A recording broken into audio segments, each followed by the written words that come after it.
Ok. Bonjour à toutes, bonjour à tous. J'imagine que si vous êtes là, c'est que vous voulez en savoir plus sur le monde fascinant et les mystères du Parlement.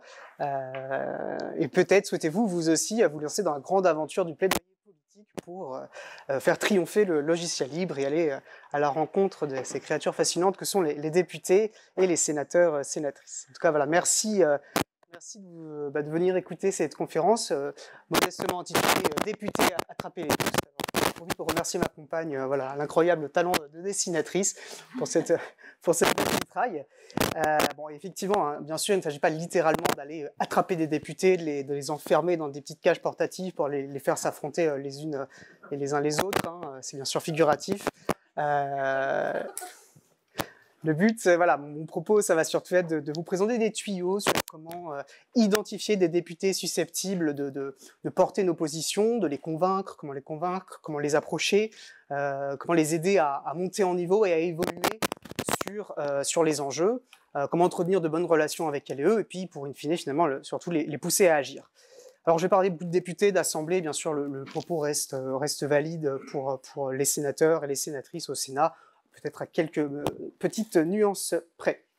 Alors, qui sont les députés? Alors, pour faciliter un petit peu, je vais prendre des profils types, puis je vais les identifier par couleur, voilà, 4 couleurs pour faciliter la lecture de la chose.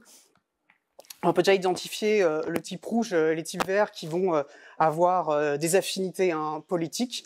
Les types rouges vont être particulièrement sensibles, voilà, c'est une grande tendance, hein, mais particulièrement sensibles aux notions de service public, la défense du service public, aux notions de liberté fondamentale, puis une certaine vision aussi hein, de la souveraineté. C'est vrai que c'est une thématique qui parfois peut leur être avoir leur intérêt. Et puis, les types verts, c'est peut-être ceux qui ont le plus grande affinité vis-à-vis des questions du logiciel libre, et puis ce qu'on va appeler la défense des communs, voilà, une gouvernance commune de nos biens communs. Ils sont contre l'obsolescence et pour le réemploi. De l'autre côté, hein, si on peut le dire comme ça, il y a les types jaunes, les types bleus qui aussi hein, vont avoir certaines affinités avec des nuances. Les types jaunes sont très dans l'innovation, ils aiment les startups et ils chérissent la liberté d'entreprendre. Les types bleus, alors ils ont aussi hein, une certaine attirance pour la notion de souveraineté, dans une définition peut-être un peu différente de celle des types rouges. En tout cas, ils ont à cœur de défendre l'emploi, les petits patrons et la France rurale, voilà, qui leur tient bien sûr à cœur. Eh ben, on va poser les bras. Les députés aiment vivre en groupe, de préférence un groupe de 15 au minimum ou plus, hein, parce qu'à partir de 15, ils vont avoir des capacités spéciales à l'Assemblée. C'est-à-dire qu'ils vont avoir de meilleures capacités, plus de temps d'intervention, ils vont pouvoir proposer des propositions de loi. Ah, évidemment, j'ai remis le scotch. Ah, ça fait aussi par-ci des... Sinon, ça ne me dérange pas de le tenir. Hein. Je vais le remettre ici. Je pense que c'est juste qu'il frotte un peu. On va plus avoir de problème. Je ne vais pas trop bouger. Voilà, donc on est un groupe politique, on a des prérogatives particulières. Donc c'est intéressant pour les députés d'être en groupe. Là, en ce moment, il y a 11 groupes politiques différents et des députés non inscrits, hein, qui, malheureux, ils ont beaucoup moins de capacité. Un propos que j'utilisais sur les types, hein, les 4 types, c'était des grandes tendances. Il y a bien sûr toutes sortes de nuances, hein, qui va du rose à l'orange, tout un panel de bleu, du bleu clair jusqu'au brun notamment. Enfin voilà, un panel important. Voilà. Donc comment identifier des députés qui vont pouvoir justement être susceptibles de défendre nos positions et comment les approcher? Alors bien sûr, sur le site de l'Assemblée, là, je vous ai mis la petite fenêtre qui permet de le chercher, il y a un index des députés, un député dex, si vous voulez, qui permet d'aller trouver des députés, mais ça ne nous dit pas directement quelle est leur affinité avec les sujets informatiques en général, et plus particulièrement logiciel libre. Alors plus simple, c'est tout simplement de leur demander. C'est ce qu'on fait notamment avec le pacte du logiciel libre. On contacte les candidats et les candidates, alors notamment pour l'élection à l'Assemblée parlementaire, mais législative, j'ai trouvé le bon mot, mais voilà, pour aussi les élections locales, etc. Un des buts, c'est de savoir qui se positionne en faveur d'une priorité au logiciel libre, c'est ce qui est écrit dans le pacte, et donc ça nous permet un premier niveau d'identification. Alors là, bon, vous aura pas échappé que les dernières élections législatives sont intervenues dans un contexte plutôt particulier, mais il se trouve que 17 des personnes élues ont été signataires ou signatrices du pacte lors d'élections précédentes. Donc là, on a au moins identifié 17 députés qui... Sur 500 et quelques, parce que le... Merci, normalement je connais ce chiffre. Oui, et puis il n'y a pas besoin de... Il suffit d'un député pour, par exemple, poser un amendement, mais je reviendrai sur les actions plus tard. Alors, donc ça, c'est quand on leur demande. Et puis, parfois, peut-être même le plus souvent, on va les identifier dans le feu de l'action. Parce que les députés peuvent faire... Le but, c'est de leur faire faire des actions. Je reviendrai plus en détail sur ces différentes actions. Mais en tout cas, dans le feu de l'action, on va pouvoir identifier de manière ciblée qui sont des députés qui peuvent être intéressés par nos sujets. Alors, quelles sont ces actions? Par exemple, les députés peuvent poser des questions au gouvernement. Je reviendrai, comme je vous le disais, plus en détail là-dessus. Donc, par exemple, il y a une sénatrice de type bleu, Joëlle Garriaud-Maylam, qui avait posé des questions écrites relatives au l'open bar, donc le contrat entre la Microsoft et la Défense. Donc ça nous a montré qu'elle était intéressée, on a été en contact avec elle, et on a pu mener différentes actions, lui proposer d'autres questions écrites, etc. Donc mener des actions avec elle sur ce dossier-là. C'était ce dossier en particulier qui l'intéressait, donc c'était un contact de poids. N'oubliez rien. Donc les questions écrites, des députés peuvent aussi rédiger des rapports. Je pense au député Latombe, Philippe Latombe, qui est un député de type jaune, et qui a publié un rapport sur la souveraineté numérique où, et ce n'est quand même pas rien, il préconisait de systématiser l'usage du logiciel libre et d'utiliser les logiciels, alors lui dit propriétaire, mais bien sûr nous on dit privateur, de ne faire de leur usage qu'une exception dûment justifiée. C'est-à-dire si on ne prend pas du logiciel libre, il faut expliquer pourquoi, et bien sûr, parfois, il y a de bonnes raisons, s'il n'y a pas de logiciel libre pour un usage, par exemple. Une autre députée de type jaune, Anne Le Hénanf, a posé, par exemple, pour donner un autre exemple, un rapport sur la cybersécurité, où elle parlait de pièges Microsoft. Voilà, donc on peut avoir comme ça des exemples de bonnes raisons finalement de contacter des députés. Parfois aussi on va être auditionné, alors c'est plus rare, mais par exemple moi en 2019 déjà, j'avais été auditionné au Sénat pour une commission d'enquête sur la souveraineté numérique décidément, et un des sénateurs présents à l'audition, Pierre Ouzoulias, qui est lui de type rouge, est venu me voir après l'audition et on a discuté. Lui était intéressé par ces questions-là, notamment sur les questions on va dire numérique et éducation, et puis on a aussi pas mal travaillé avec lui sur la loi AGEC, qui était la loi anti-gaspillage économie circulaire. Donc c'est aussi des manières de nouer des contacts et d'identifier des députés. Et enfin, une autre manière, c'est dans le cadre du jeu de la création de la loi. Vous savez, les députés peuvent déposer les amendements pour faire évoluer les lois. Parfois, des députés vont poser des amendements qui ne parlent pas forcément directement de logiciel libre, mais en tout cas qui montrent un intérêt pour la liberté informatique. Encore une bonne occasion de les contacter, soit pour, par exemple, leur proposer des argumentaires, leur proposer des points de vigilance sur des formulations, leur proposer des liens, faire du lien avec d'autres dossiers, etc. Alors quand je dis les points de vigilance, ça dépend aussi, c'était le but aussi de proposer des profils types, j'oubliais ce point, c'est-à-dire que c'est pas juste pour le plaisir d'identifier, de se dire ils sont pas du même bord politique, ça joue sur comment on va les contacter. On va pas parler de la même manière avec quelqu'un qui défend un type bleu, un type rouge. Pour prendre un exemple terminologique, voilà, si je vous parle d'utilisateurs, d'utilisatrices, de citoyens, citoyennes ou de consommateurs, consommatrices, je suis pas sur le même registre. Je vais adapter en fonction du discours et en fonction du sujet. Et donc ce que je disais là, c'est quand on contacte aussi par rapport à un nom pour proposer, il ne s'agit pas non plus de dire voilà, non, il ne faut pas dire open source, il faut dire logiciel libre, c'est pas très productif. Par contre, si vous parlez de vente liée au lieu de vente forcée, et si la distinction vous intéresse, je pourrais bien sûr vous en parler, mais plutôt après, voilà, c'est pas les mêmes impacts, la vente forcée étant beaucoup plus c'est une qualification qui permet d'être beaucoup plus efficace dans la lutte contre ces pratiques. Voilà, c'est pour ça que là, il y a un intérêt politique à préciser la chose et ça permet de nouer du contact. Bon. Alors parfois, aussi, on peut utiliser une technique un peu plus large, on va dire, je pourrais qualifier une méthode au chalut, c'est-à-dire de vraiment contacter très large. Là, par exemple, en ce moment, on a une loi, le projet de loi de finances 2025, où un amendement a été adopté à l'Assemblée nationale qui menace, on va dire, les écosystèmes des logiciels libres de caisse.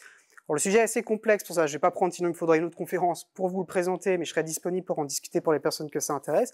Donc là, ce que j'ai fait, ça va arriver au Sénat, d'abord en commission des finances, donc j'ai contacté tous les sénateurs et sénatrices de cette commission des finances, et c'est une manière de voir s'il y en a déjà qui répondent. Parfois, j'ai pu le faire sur une autre loi, et puis on a un député justement, là, donc ça, je pense à la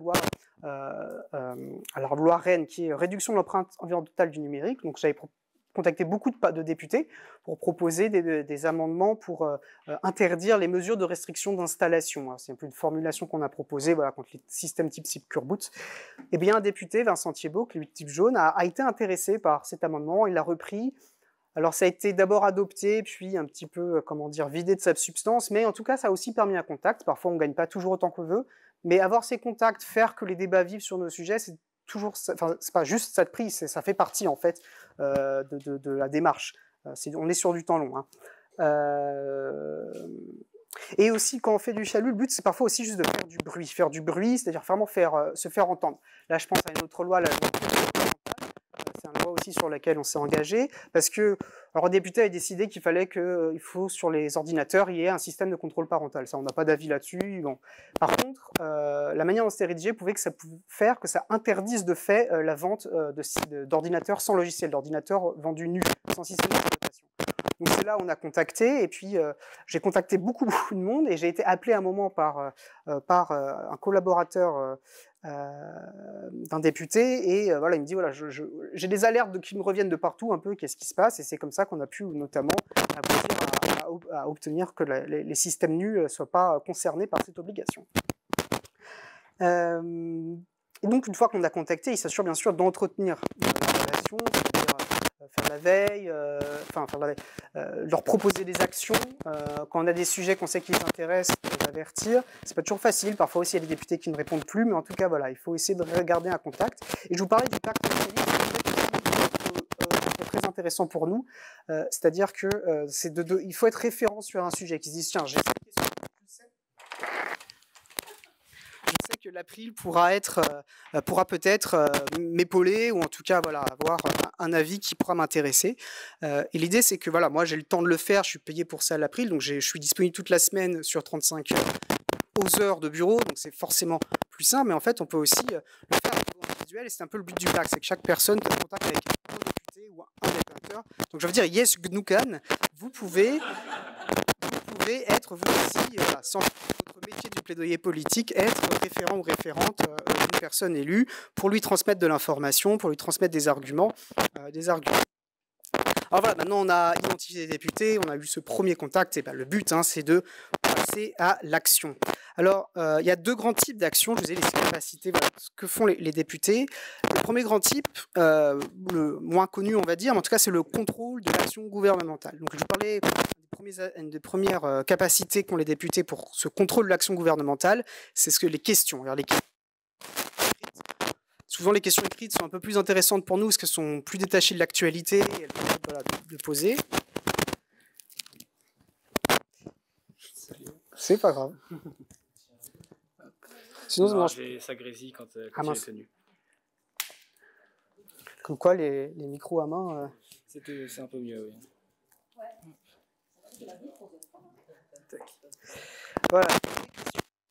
Alors, les questions je trouve, c'est de forcer en fait le gouvernement, parce que donc un député pose une question au gouvernement, c'est de forcer le gouvernement à se positionner. Et même si finalement il tourne un peu autour du pot dans la réponse, c'est déjà une position. Ne pas dire quelque chose, c'est aussi dire quelque chose.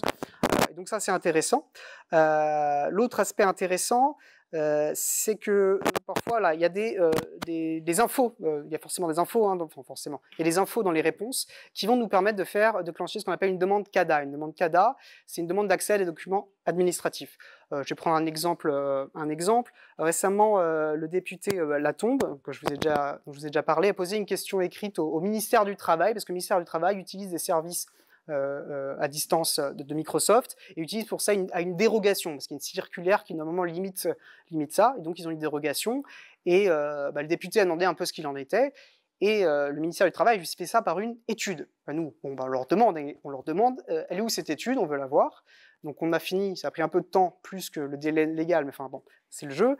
On a fini par obtenir cette étude. À partir de cette étude, on a déclenché une nouvelle demande CADA, parce que ça nous parlait de groupes de travail, etc. On trouvait que l'étude était un peu light. Bon.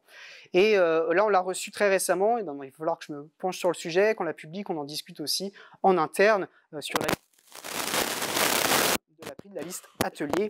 Je précise qu'elle est réservée aux membres, parce qu'on reçoit parfois des documents en confidentialité, donc c'est une question de confiance, et c'est pour ça c'est la seule liste de l'April qui est réservée aux membres. Donc il faut adhérer d'ailleurs, voilà, il y a un stand de l'April pour faire ça, on peut faire ça en ligne aussi, et si vous approchez d'Isa ou de Bookinette, elles vous feront adhérer, quoi qu'il en soit. Une autre manière de faire du contrôle de l'action gouvernementale, c'est les commissions d'enquête. Alors, la commission d'enquête, nous, on a essayé, c'est difficile à obtenir parce que non, les groupes politiques peuvent en faire une par, je pense, c'est par année. Par session parlementaire, voilà, c'est plutôt limité.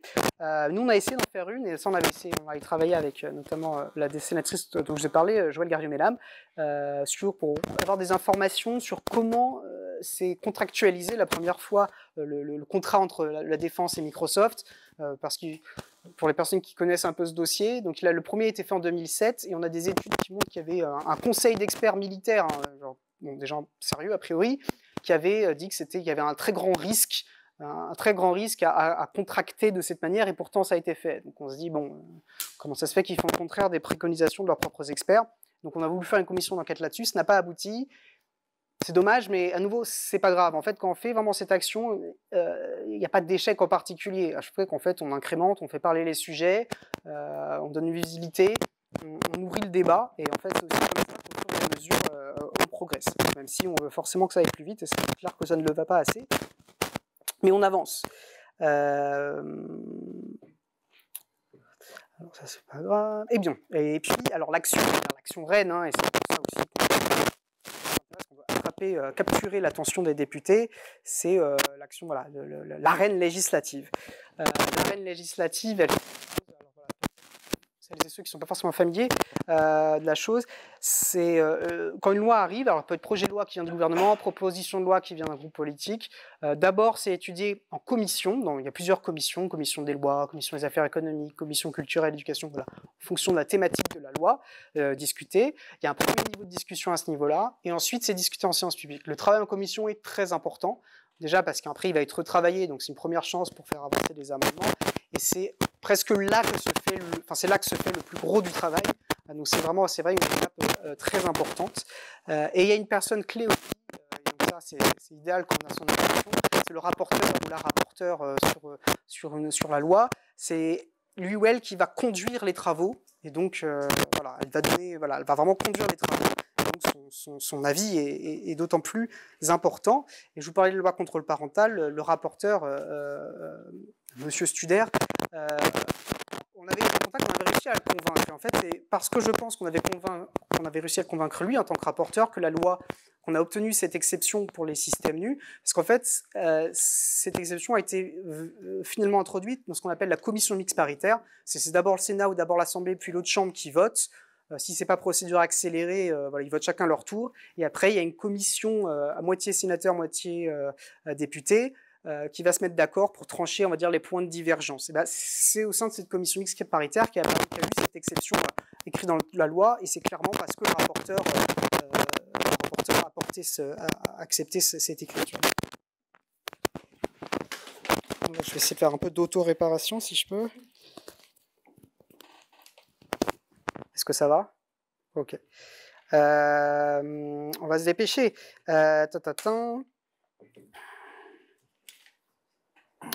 Et donc oui, le but, c'est de proposer des amendements en fonction de la loi, ou d'appeler à soutenir d'autres amendements, ou les nôtres, ou voilà, qui rentrent, qui nous semblent aller dans le bon sens pour faire progresser la liberté informatique. Un amendement, c'est composé de deux parties. Il y a l'amendement lui-même qui doit être écrit aussi précisément juridiquement que possible, voilà, en disant quel article il va, quel article du code, etc., dans quel article de la loi, enfin bref, vous voyez ce que je veux dire. Et l'exposé des motifs, qui est aussi un morceau très important, c'est l'argumentaire qui accompagne la loi.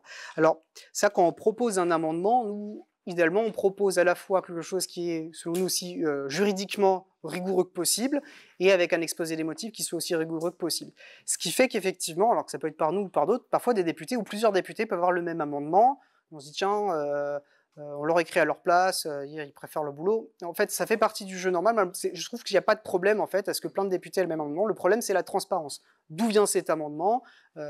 Quel intérêt il représente? Nous, on fait tout en transparence, on sait qu'est-ce qu'on propose. Je pense que tout le monde n'a pas la même rigueur, là-dessus. Parfois, des députés aussi qui écrivent, ça, je trouve ça très bien. Cet amendement a été proposé par l'April, cet amendement a été proposé par la Quadrature du Net, voilà, ou d'autres exemples, halte obsolescence programmée, etc. Donc, je trouve que c'est une pratique vertueuse. Bien sûr, donc on adapte l'argument aux députés, on adapte les arguments au sujet, et aussi un peu au contexte politique, et aussi auxquels arguments on s'attend aussi à se voir répondre. On sait que, au cas des péchés, on sait qu'on va avoir certains arguments qui nous seront opposés. Voilà, l'argument classique, l'argument roi pour opposer, c'est la liberté d'entreprendre. Ça, c'est un peu le joker, c'est-à-dire qu'une fois qu'on a ça, on peut rien imposer à personne, on ne peut pas leur imposer de respecter les libertés informatiques des personnes parce que ça contreviendrait à la liberté d'entreprendre. Ça, ils aiment bien l'utiliser. Dans le cas des logiciels de caisse, on se demande où est passée la liberté d'entreprendre, mais bon, c'est un autre sujet. Et l'autre argument, souvent, c'est la comptabilité au droit de l'Union européenne, qui est plutôt un bon argument. Il est un peu utilisé pareil quand ça arrange.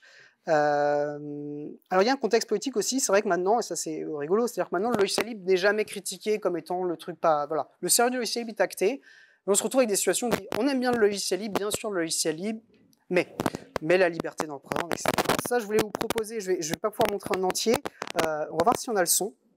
Un petit extrait voilà, d'un combat argumentaire entre des...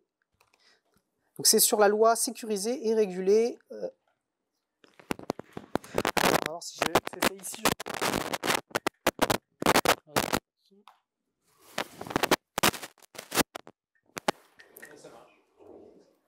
Vous avez le son? Je vais mettre le son sur mon laptop.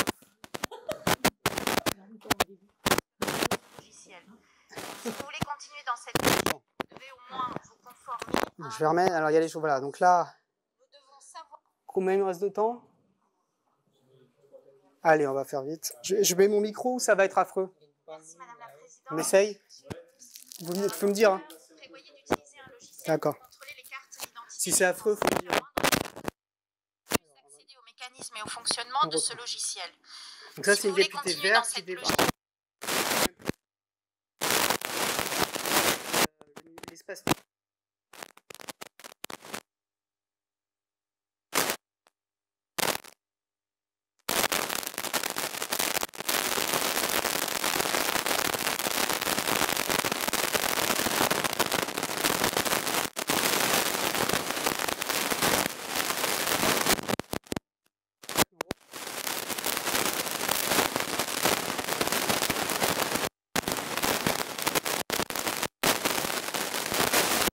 Les arguments sont les amendements identiques.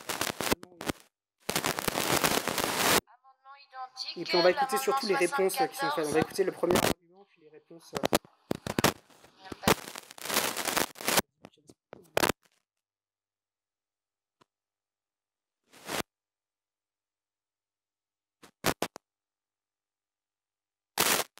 Accéder au mécanisme et au fonctionnement de ce logiciel. Si vous voulez continuer dans cette logique, vous devez au moins vous conformer à un minimum d'exigences. Donc là, juste, elle lit ses textes, il n'y a pas grand monde, c'est pas grave, c'est-à-dire qu'un collaborateur, une collaboratrice, elle ne pas parlé, l'a écrit pour elle, ou elle le porte la voix de son parti, c'est pas grave s'ils lisent des textes, s'ils ne sont pas individuellement les experts de la chose. Nous devons savoir comment se construit ce logiciel, comment les données sont stockées, par qui il est réalisé et quels sont chacun de ces mécanismes. Vous ne pouvez pas créer un mécanisme de contrôle d'identité, une police numérique finalement, sans nous en expliquer son fonctionnement. Par ailleurs, les données open source pour logiciels comme tels ne présentent aucun risque d'espionnage stratégique, de données sensibles ou de propriété intellectuelle au vu de la banalité du processus technique. Il n'y a donc aucune raison valable de cacher le procédé utilisé qui, je le rappelle, vont contrôler les pièces d'identité des citoyens, ce qui est quand même très rare sur Internet. Ce procédé inédit doit être accessible à tout moment et par tous les citoyens. Dans le numérique comme dans le réel, nous avons des obligations quand nous imposons des limitations aux libertés. Nous ne pouvons nous soustraire à la justification. Le meilleur moyen pour éviter les abus, pour éviter les mécanismes oppressifs, c'est la transparence. Ouais, donc ça, je vais avancer. Parce que, donc, 365, voilà, un autre député, M. Coulombe, défend également. Alors, le début de sa réponse, parce qu'elle est assez magique quand même. Désolé pour le scrat. Désolé. Merci Madame la Présidente. Donc la rapporteure. Et Madame la députée.